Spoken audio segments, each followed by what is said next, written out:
All right, I'm here with Kendall White. He knows the history of this data center here at Christus Santa Rosa, and he's going to tell us a little bit about it.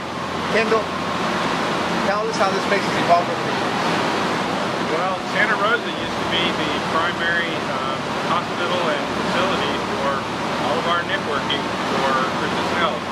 This data center, which is eventually going to become our disaster recovery center, was where everything was. Meditech was here, all of our storage systems, our servers that controlled all of our applications was all here. This is the staging area for bringing new equipment into the organization, and so this has got a lot of history and a lot of memories for me. I've been here.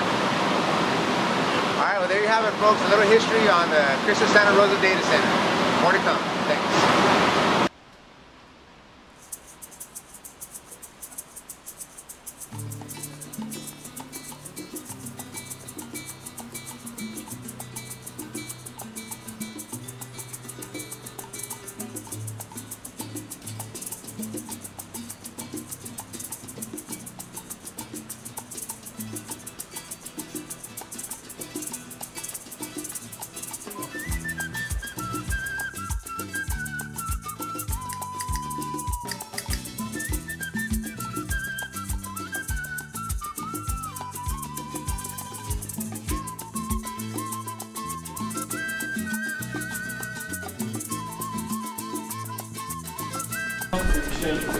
Right? To get together. Good, how you doing? For all you guys who don't like Kendall, blame me. I hired him a long time ago. That's right. What were you thinking? I got to shake that hand. Joey Seavey. Steve Martin. How you doing, Bernard? Nice to meet you. Bernard? Yes, sir. I've heard your name before, too. Oh, I worked on the same team with Ben. Okay, that's where I've heard it. What's up, sir? How's it going, man? Good. Frank. Frank, how's it going? Good. Frank? Yes. Yes, Martinez. I've met you somewhere before, too. Yes. Where we met? Online. Just online?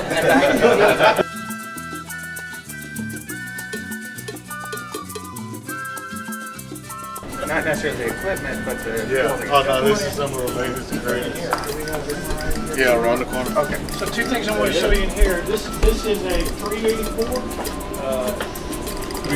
364. It's whatever 256 and 128 is. 320 slice CT scanner. Which is big. Oh, when we got it, it was I think one of two in Texas. Okay, and there were even some people like, why do they need this thing? You know, because it's just, you know, it's a Prowler instead of a Corvette. I mean, you know, but some things they saw early on with this thing, because what it does, it just, I mean, you know, if they're going to do a CT of your brain, it just slices the pieces even smaller and get more minute detail. But what else it does, what they found, especially in a pediatric environment, is, you know, typically you can't really CT a heart because the heart can beat.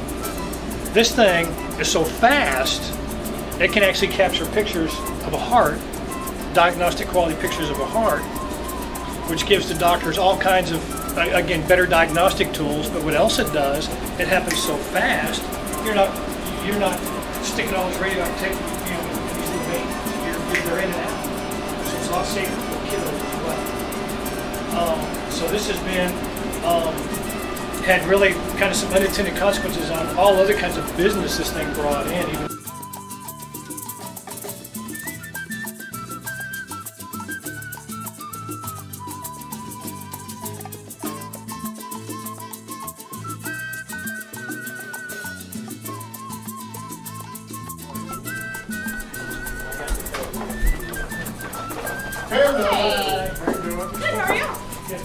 sneeze, they have to scrub all this down again. It takes me about 3 hours. Not quite that bad. No, but it's our biplane Siemens. So in y'all's world, you know, this is, you're going to see Pyxis med cabinets, Pyxis supply cabinets, the merge, heart suite, Yeah. hemodynamics. The hemodynamics is the pressure of the blood going through the heart or in the different areas. We measure it in the right and left atrium, the right and left ventricle, the right and left pulmonary arteries, right and left pulmonary veins, and the aorta. So we measure all that to see if there's any congenital heart defects. What it is whenever they're in utero, they're in embryo and fetus, they have to have, their lungs are not open, they're closed, they're full of fluid.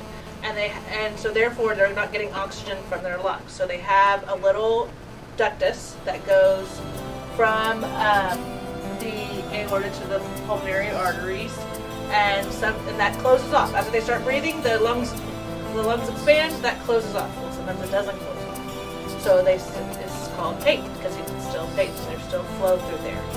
So we can go in and close that if it is causing their hemodynamics to go off.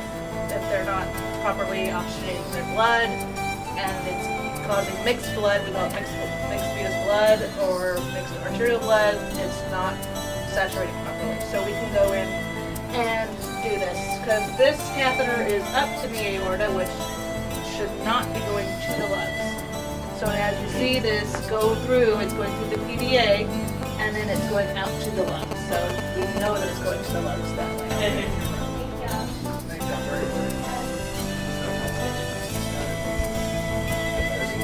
Yeah.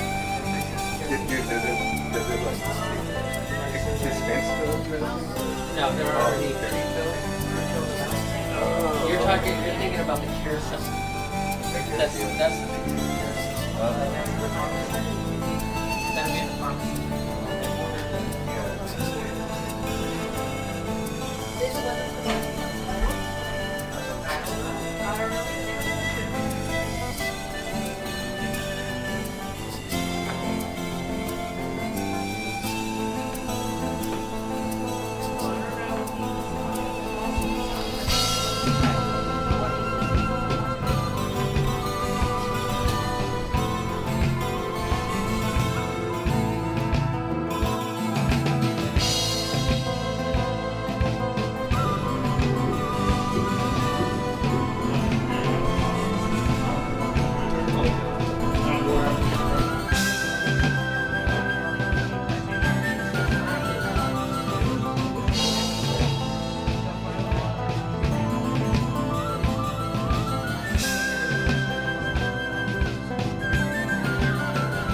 Yeah, the equipment that makes that central monitoring.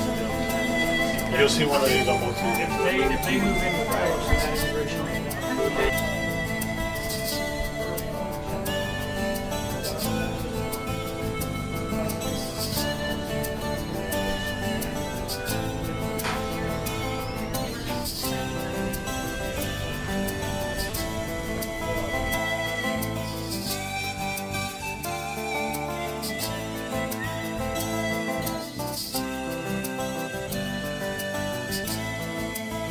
We have a dedicated pediatric transport team. It's a nurse and RT model, and we have a team 24 hours a day. And so we have an RT is a respiratory therapist. And they, if we have anybody, a patient at an outlying hospital or doctor's office that a physician wants to get them here for care, our team free of charge goes and gets them. We'll either go by ambulance, by fixed wing, or by rotor wing. Those are third-party vendors. We don't own our own vehicles.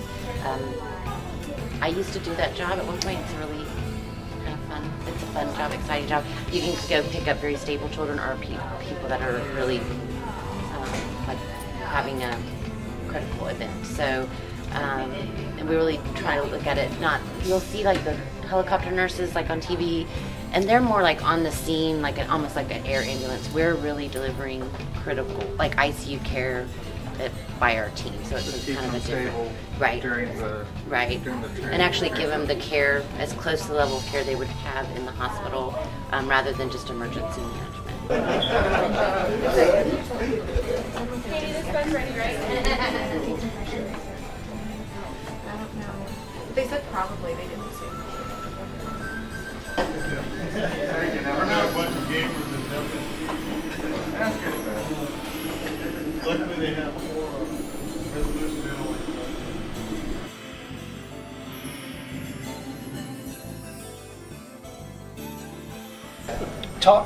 Talk about the stuff that we do for you that makes your world better, and the stuff we don't do for you that makes your world bad. Okay. Yeah. All right. So first, Keep in mind, I'm standing right here. I just gave her a loaded gun. we love Ron. Our unit specializes in preterm babies or babies who are 28 days and less with significant illnesses. So congenital birth defects, congenital heart defects. We transport in about 60% of our patients. So a lot of our patients are born in small town Texas. And we get in a helicopter or an ambulance and go pick them up and bring them in. We have a 25 team member transport team that's very proficient in providing any ICU level care the patient may need here. We can do en route any way, shape, or form if we're in a fixed wing airplane, a helicopter, or an ambulance. Just truly an ICU on wheels. Grab our stuff and go. They have specific competencies they have to maintain every year. Our other team we are super proud of is our ECMO team. And ECMO is a heart-lung bypass for patients. Of all age groups, it is utilized a lot in the newborn period for either sepsis, meconium aspiration, or congenital diaphragmatic hernia. They didn't know anything that meant. So, congenital birth defects, does that help? Yeah, that makes sense. Our center, our team has earned a special award for about 6 years going on, and we were just accredited again for the next 3 years. So we feel like that is one of our claim to fames. We are one of the centers that does, well, really the only center in South Texas that offers ECMO. Dell is now doing an ECMO program. They've been running for 4 or 5 years, but we've been doing it since the 90s. So we think we have documented excellent outcomes, good patient volumes. We really do simulation training, anything we can do to provide the best possible outcomes for our patients. Overall, the unit admits about 300 patients a year. We have a 43-bed ICU, and with construction, we have a 10-bed intermediate care area. We have like 100 associates. It's a big department. Yeah, so you might want to, like the care, how you provide care, because a nurse is with the patient pretty much the whole time they're there.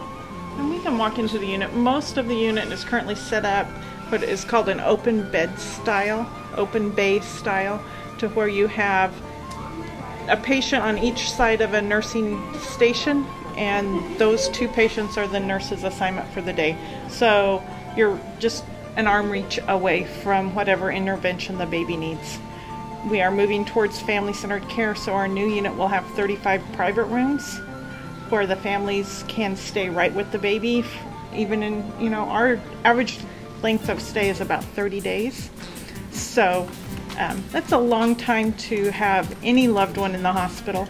And whatever we can do to support the families, we definitely want to do that.